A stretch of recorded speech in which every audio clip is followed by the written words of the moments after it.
বন্ধুরা, জানেন কি টলিউডে সুপারস্টার জিতের প্রেমের গল্প কোনো সিনেমার চেয়ে কম নয়।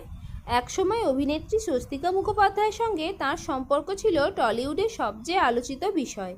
মস্তান, সাথীহারা ছবিতে তাদের দুর্দান্ত রসায়ন বাস্তব জীবনেও আলোচনার কেন্দ্রবিন্দু হয়ে ওঠে।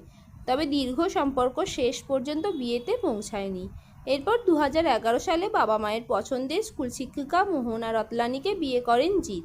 সেই অ্যারেঞ্জড ম্যারেজ এখন সুখী দাম্পত্যের উদাহরণ। এখন স্ত্রী, মেয়ে নবন্যা এবং ছেলে রোনাভকে নিয়ে তার সুখের সংসার।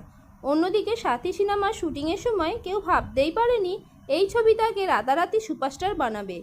আর বস ছবির অ্যাকশন দৃশ্যের জন্য তিনি কঠোর প্রশিক্ষণ নিয়েছিলেন এবং একাধিক স্টান্ট তিনি নিজেই করার চেষ্টা করেছিলেন।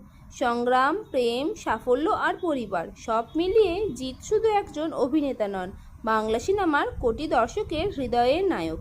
ভিডিওটি ভালো লাগলে লাইক করুন এবং কমেন্টে লিখুন আপনার প্রিয় জিতের সিনেমা কোনটি। আর আমাদের চ্যানেলটি সাবস্ক্রাইব করতে ভুলবেন না। ধন্যবাদ।